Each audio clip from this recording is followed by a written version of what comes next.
this podcast, our study partner is Purple Art Application, making engineering simple.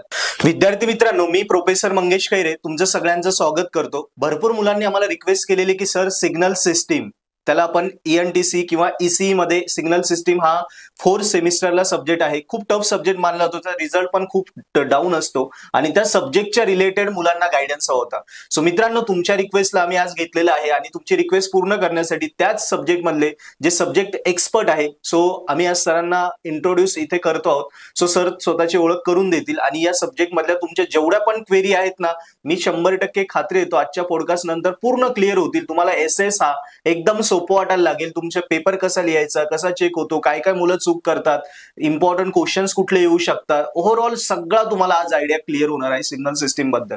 Yes, so मी आज सरांचं स्वागत करतो, सचिन बागुल सरांचं. सो सर, तुमची एक शॉर्ट इंट्रोडक्शन मुलांना करून द्या. Good morning students. पहिली गोष्ट मी सगळ्यांना वेलकम करतो.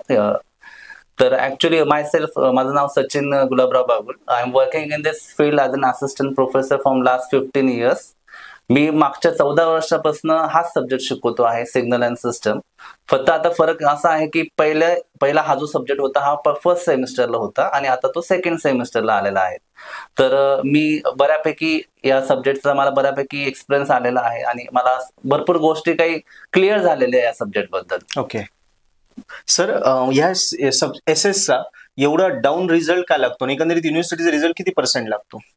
आता ऍक्च्युली तसं बघितलं तर मी ऍज अ सब्जेक्ट टीचर मला मुळेच ते पटत नाही की माझ्याच सब्जेक्टचा रिझल्ट कमी लागतो. पहिली गोष्ट, पण व्यवस्थित अभ्यास केला तर हा सब्जेक्ट अतिशय सोपा आहे. बरोबर.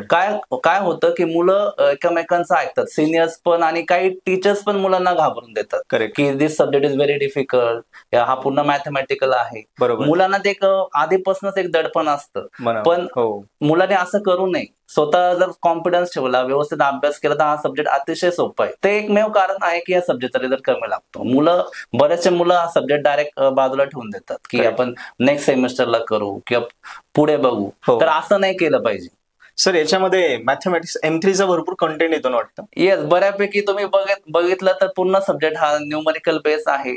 फोरियर सिरीज आहे, फोरियर ट्रान्सफॉर्म आहे, लॅपलास ट्रान्सफॉर्म आहे. तर मुलांना असं वाटतं की आपण M3 शिकतोय. बरोबर. पुन्हा आणि सर, एकंदरीत रिझल्ट किती % लागतो? रिझल्ट ऍक्च्युअली रिझल्ट जो आहे ना, तो प्रत्येक कॉलेजचा व्हॅरी आहे. म्हणजे ओव्हरऑल पर्सेंटेज 40 to 50% रिझल्ट लागतो या सब्जेक्ट. फक्त 40 to 50%.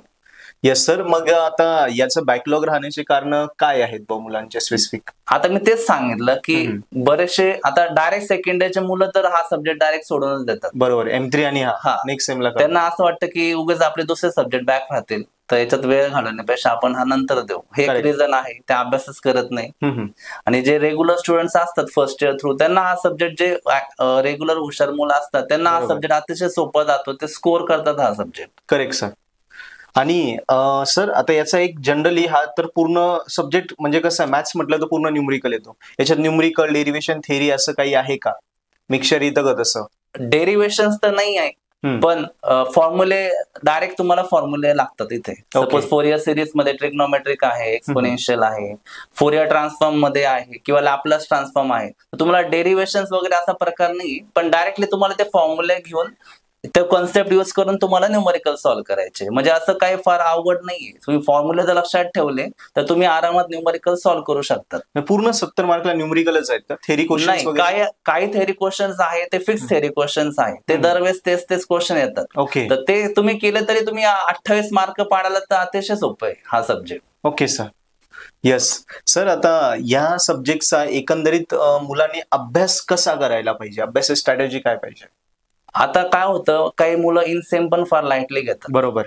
बिलकुल ते पेपरच अटेम्प्ट करत नाही. खरं तर इनसेम ही पूर्णपणे कॉलेजच्या हातातली गोष्ट आहे. टीचर्स, आम्ही वारंवार मुलांना सांगतो, अरे तुम्ही अटेम्प्ट करा, पूर्ण मार्क्स 30 मार्क्सचा पेपर लिहा. करेक्ट. तर तुम्ही 30, माझं मत आहे की इनसेमला 30 मार्क्सचं तुम्ही टार्गेट ठेवलं पाहिजे की you should get 30 out of 30. आणि तुम्ही अटेम्प्ट करा, स्टाफ तुम्हाला मार्क्स देतात. असं नाही की पूर्णपणे चुकीचं लिहिलं तरी मार्क्स देतील. तुम्ही त्याच्या रिलेटेड काही लिहिलं तर तुम्हाला आम्ही मार्क्स, स्टेप वाईज मार्क्स देतो, करेक्ट, तर तो तुम्ही फायदा उचलून घेतला पाहिजे. आता एंड सेमचा जर विचार केला तर तुम्हाला 28 मार्क लागतात. बरोबर. आणि या सब्जेक्टला जर तुम्ही बघितलं, सपोज युनिट नंबर 3 घेतला, तिथे फोरियर सिरीजच्या प्रॉपर्टीज आहेत, दरवेळेस तो क्वेश्चन येतो.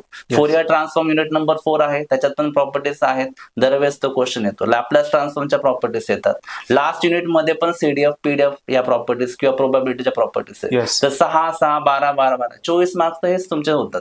करेक्ट. जर फक्त प्रॉपर्टीज केल्या, त्याच्यावरती न्यूमरिकल्स केले, you can easily score 24 marks from this. आता युनिट नंबर 3 घेतला तर ट्रिग्नोमेट्रिक फोरियर सिरीज एक न्यूमरिकल तर प्रत्येक पेपर मध्ये असतं. तर तुम्ही पॅटर्न बघितला, एकाच्यात ट्रिग्नोमेट्रिक, एकाच्यात एक्सपोनेन्शियल, तर ते 6 मार्क्सचं न्यूमरिकल तुम्ही बघितलं तर ते करता येईल. किती झाले? 24 आणि 6 30. नंतर गिब्स म्हणून एक शॉर्ट नोट दरवेळेस ते विचारतात, डिरेक्टली कंडिशन्स विचारतात. नंतर युनिट नंबर 4 घेतला तर काही त्याच्यात फिक्स पॅटर्न आहे. इनव्हर्स फोरियर ट्रान्सफॉर्म वरती एक क्वेश्चन असतो, किंवा प्रॉपर्टीज ऑफ फोरियर वरती एक क्वेश्चन असतो, किंवा काही सायनोसॉइडल सिग्नल्स आहेत, साइन, कॉस, त्याचे फोरियर ट्रान्सफॉर्म विचारतात. ओके. तर हा फिक्स पॅटर्न आहे. परत लॅपलास मध्ये घेतलं तर इनिशियल व्हॅल्यू आणि फायनल व्हॅल्यू अतिशय सोपा टॉपिक आहे. 11वी 12वीचा मुलगा सुद्धा तो सॉल्व्ह करू शकेल जर त्याला समजलं. तो 6 मार्क्सचा क्वेश्चन येतो. म्हणजे काही न स्ट्रेस घेता तुम्ही आरामात 40 ते, मी तर म्हणतो 40च्या पुढे मार्क आरामात मिळू शकता. तुम्ही आता हे जे टाईप सांगितले हे जरी केले तर 35 ते 40 मार्क फिक्स होत. Yes yes yes. आणि सर युनिट वाईज जर बोलायचं झालं, युनिट 3, 4, 5, 6 तर इम्पॉर्टंट कुठले टाइप्स आहे का ज्याच्यावर फिक्स क्वेश्चन येतो? आता पहिल्यांदा आपण समजा थेरीचे सांगा आणि मग न्यूमरिकलचे सांगा. आता जसं युनिट नंबर 3 जर घेतला तुम्ही तर पहिला question directly condition of Fourier series, हा थेरॉटिकल क्वेश्चन. ओके. दुसरा properties of Fourier series. Correct. नंतर गिब्स फेनॉमेनॉन म्हणून शॉर्ट नोट येतं, आणि बेसिस फंक्शन. हे 4च थेरी पॉइंट आहे आणि याच्यावरच घुमून फिरून क्वेश्चन तुम्हाला येणार आहेत. हे झालं थेरी. नंतर न्यूमरिकल घेतलं तर ट्रिग्नोमेट्रिकचा एक क्वेश्चन करायचा किंवा एक्सपोनेन्शियलचा करायचा, फक्त तो ऑर मध्ये असेल. एकाच्यात ट्रिग्नोमेट्रिक असेल, एकाच्यात एक्सपोनेन्शियल केलं, बस एवढंच तुम्हाला युनिट नंबर 3 मधून करायचंय फोरियर सिरीज. 16-17 मार्क. येस. आणि युनिट 4 मध्ये गेलो, युनिट 4 मध्ये गेलं तर फोरियर ट्रान्सफॉर्म आहे. आता फोरियर ट्रान्सफॉर्म मध्ये थेरी पार्ट फक्त एक तुम्हाला हा विचारू शकतात, what is the need of Fourier transform. Okay. किंवा what are the properties of Fourier transform, हा एवढाच एक त्याच्यात थेरिक प्रश्न आहे. न्यूमरिकल मध्ये घेतलं तर इनव्हर्स फोरियर वरती एक फिक्स क्वेश्चन असतो, ऍप्लिकेशन ऑफ फोरियर वरती एक फिक्स क्वेश्चन असतो, प्रॉपर्टीज वरती एक क्वेश्चन असतो, आणि परत आपण जे नॉर्मल सिग्नल्स बघितले, u of t, del of t, signum of t, sine omega 0 t, cos omega 0 t, e⁻⁸ sine t, e⁻⁸ cos omega t, याच्यापैकी तुम्हाला 2 क्वेश्चन ते कंपल्सरी विचारतात. एवढंच करायचं युनिट नंबर 4 मध्ये, तो पण परफेक्ट होतो. येस. आता युनिट 5 वर कसं आहे? आता युनिट 5 हा लॅपलास ट्रान्सफॉर्म आहे. त्यातला पहिला क्वेश्चन तुम्हाला हा माहिती पाहिजे, what is relation between Fourier transform and Laplace transform. Okay. नंतर what is ROC, what are the significance of ROC. Correct. नंतर properties of Laplace transform. Theory part बघितला तर एवढाच तुम्हाला आला पाहिजे लॅपलास मध्ये, आणि हाच इम्पॉर्टंट आहे. आता न्यूमरिकल घेतले तर परत लॅपलास ट्रान्सफॉर्म बेसिक सिग्नल जे आपण सगळे बघितलेले, माझ्या व्हिडिओमध्ये पण तुम्ही बघाल, त्या सिग्नल्स पैकी कुठले 2 विचारतील ते. ओके. नंतर इनव्हर्स लॅपलास ट्रान्सफॉर्म कसा फाइंड करायचा, त्याच्यावरती एक क्वेश्चन असेल. Initial value and final value, compulsory 6 marks एक question initial value final value paper मध्ये असतो, आणि ऍप्लिकेशन ऑफ लॅपलास ट्रान्सफॉर्म. बस. ओके. आणि युनिट नंबर 6, आता युनिट नंबर 6 पण फिक्स पॅटर्न आहे. सीडीएफ पीडीएफ यांच्या properties at the theory part म्हणून म्हटलं तर, आणि त्याच्यावरती न्यूमरिकल्स. नंतर प्रोबॅबिलिटीच्या प्रॉपर्टीज, प्रोबॅबिलिटीवरती न्यूमरिकल्स. नंतर मीन, स्टँडर्ड डेव्हिएशन, व्हॅरियन्स, याच्यावरती न्यूमरिकल. आणि last part as a short note ते विचारू शकतात, Gaussian distribution and uniform distribution. एवढेच पॉईंट्स तुम्हाला लास्ट युनिट मधनं पण करायचे, तरी आउट ऑफ मार्क पडताय. येस. सर, ज्याला आता 70 पैकी एंड सेमला 60च्या वरती जायचं, स्टॉप करायचंय, त्याने एकंदरीत अभ्यास कसा करायला पाहिजे, जसं लक्षात कसं ठेवायचं? पहिली गोष्ट, या सब्जेक्टचा अभ्यास वाचून करायचा नाही. मुलं कॉन्फिडन्स मध्ये, ओव्हर कॉन्फिडन्स मध्ये जातात, फक्त वाचतात. वाचून तर कळतं तुम्हाला, नो डाऊट, पण ज्यावेळेस आपण स्वतः हाताने सॉल्व्ह करणार त्यावेळेस तुम्ही कुठेतरी अडणार किंवा तुम्हाला अडचण येते, मग आपल्याला कळतं, मग ती गोष्ट जरा जास्त लक्षात राहते. तर माझं एक सजेशन आहे, प्रत्येकाने लिहून या सब्जेक्टचा अभ्यास करावा, वाचून अभ्यास करू नये. जो Correct. मुलगा लिहून करेल त्याला का म्हणजे फक्त ह्या वर्षीसाठी नाही, तर हा एक बेसिक सब्जेक्ट आहे. Correct. कायमस्वरूपी तुम्हाला हा सब्जेक्ट सोबत ठेवावा लागणार आहे. गेट एक्झाम साठी तर हा सब्जेक्ट फार महत्वाचा म्हणजे आहे. ENTC मध्ये Yes. कोर सब्जेक्ट आहे. गेट एक्झाम साठी या सब्जेक्टचे खूप सारे क्वेश्चन्स असतात Okay. आणि आता व्यवस्थित अभ्यास कराल तर तिथं तेव्हा नक्कीच फायदा. तुम्हाला फायदा राहील. करेक्ट. Yes sir.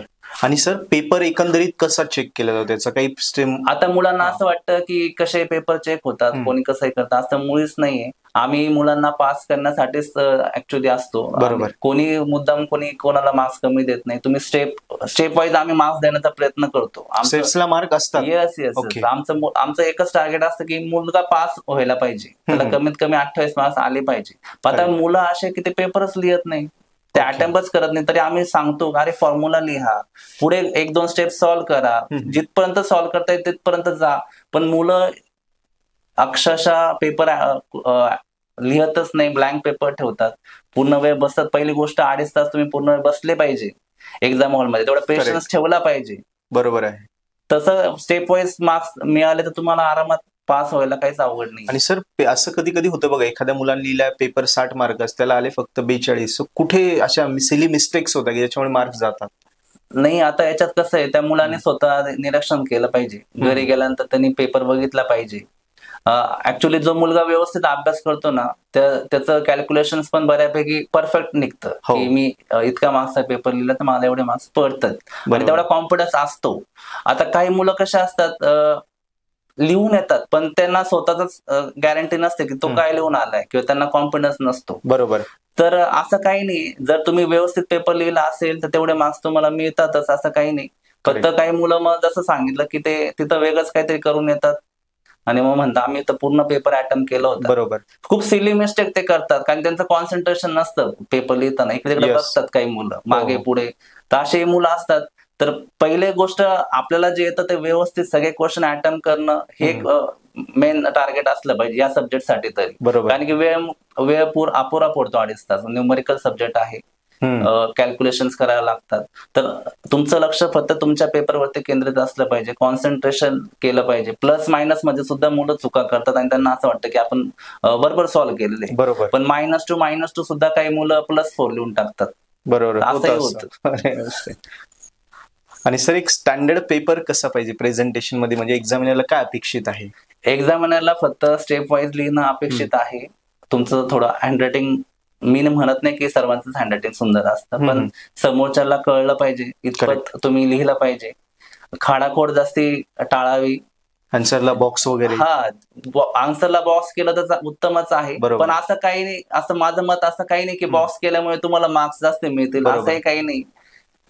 तर थोडं ते रूल्स पाळावे. आणि क्वेश्चन अटेम्प्ट करताना ना, क्वेश्चन नंबर 1 जर घेतला त्याचे सर्व बिट्स एका खाली एकच सॉल्व्ह करायचे. ही सगळ्यात मोठी चूक मुलं काय करतात, क्वेश्चन 1A फर्स्ट पेज वरती लिहितात, क्वेश्चन सी कुठेतरी मध्येच किंवा मागे लिहून ठेवतात.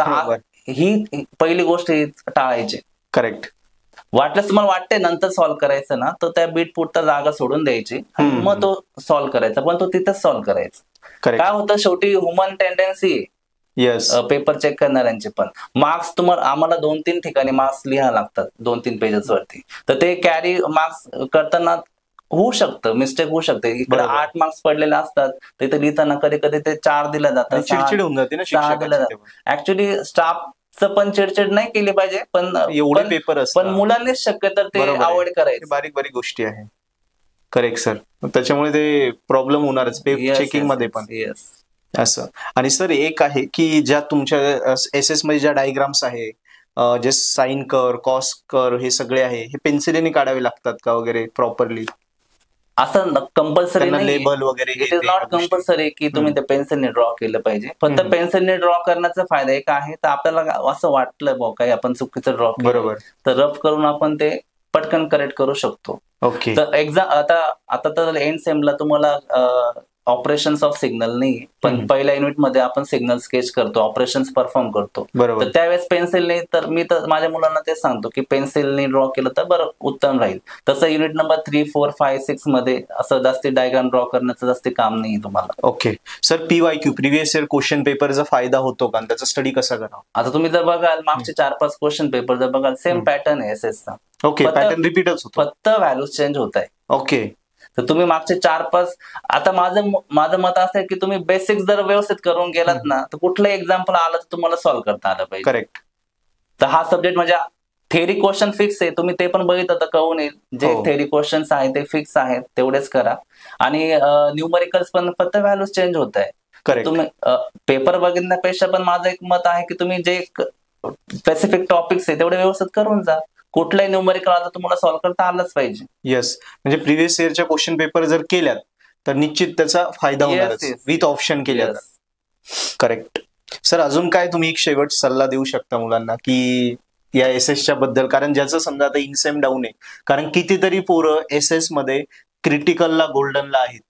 आता या क्रिटिकल वाल्यांना मनात वेगळीच भीती, लास्ट अटेम्प्ट आहे, ते आता बी ला जाऊ शकत नाही. सो त्यांना तुम्ही काय सल्ला द्या स्पेसिफिकली क्रिटिकलच्या? त्या मुलांनी त्यांच्या मनातली भीती घालवावी या सब्जेक्टची. हा सब्जेक्ट पास होणं अतिशय सोपं आहे. तुम्ही एका युनिटला एक जरी दिवस दिला आणि तुम्हाला योग्य मार्गदर्शन जर मिळालं, म्हणजे कोणी तुमच्या टीचर्स कडनं, तर हा अतिशय सोपा सब्जेक्ट आहे, तुम्ही आरामात पास होऊ शकता. येस.